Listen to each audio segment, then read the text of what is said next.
The main reason for making this film is to record the process of poster writing with chisel edge brushes and pointed brushes. Poster writing is separate from sign writing and ticket writing. Ticket writers don't need to learn different types of alphabets, they just use one of their own individual styles and crank out the prices of things and the name of the products. Sign writers are a bit more sophisticated. Also, they had their favourite styles but never used, as far as I could see, typography as a basic letter form. But as we know today, most lettering is computer driven. A knowledge of good spacing and a good eye for typography is the order of the day. Poster writing is written on a horizontal surface, unlike sign writing, which is invariably in an upright position. 2 weeks before I left school, I had no idea what I was going to do for a career, so in a small village in the UK, I attended a local church once a week, and also once a week a man called Fred Wild used to come and handwrite a large signboard with his one-stroke brushes advertising the following week's events. One evening I happened to be curiously watching Fred masterfully use his skills with the broad-edge brushes, and in casual conversation he asked what I was going to do when I left school. I had no idea. He asked if I would like to try to make some letters with the brush, and I agreed. He gave me some newspaper, a piece of doweling, and some brushes and paint, and I set about trying to copy his examplers which he'd made for me. Getting used to holding the brush, guiding along the fingerstick, I managed to succeed in making a reasonable job of copying his letters, seeing I'd never done them before.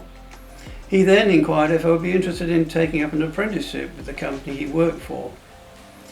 He secured a job for me, and 2 weeks later I started work at Gordon's Publicity in Manchester, who produced posters for the Odeon and Gaumont cinema circuit throughout Britain. For outdoor and indoor posters were all made. Of course, they had to be handwritten. There were 3 distinctive sections to the company I worked for. The outdoor posters were written in printed ink on very large sheets of paper, usually 30 by 40 inches and 60 by 40 inches. We were laid out in lines to make posters which could end up to be 16 feet long and 6 feet deep. Sorry, I can't transpose that. So they advertised the films and the film stars' names. For the first 3 years of my job, I ran errands, changed water pots, mixed paint, swept the floor, and in between I would fill in the borders and fill in the large letters made by the writers. After 2 years, I was put onto the indoor poster watercolour department. Alone, I did the writing, and I was very proud when I did my first job, and I think I've got it recorded for the Swan. I just scribbled out the name The Swan, but when I started writing, I was already 3 letters across the page, and I already had to get 4 more letters in, which one was included was a W, so I had to squeeze it in. I want to show you what happened because I wasn't paying attention. I thought I was so clever, first of all going onto the watercolours, and secondly being able to do it without marking it out. So I'll just do this roughly so you can see what happened. I thought, how clever is that? Except I'm halfway across the page and I have to put 4 letters in, one of which is very large.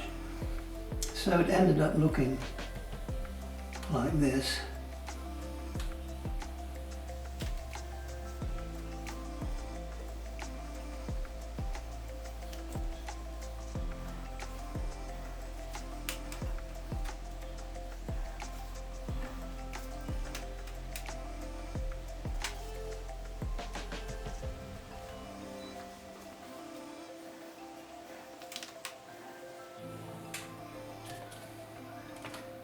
Just managed to squeeze it in, but it's obviously not very nice to look at.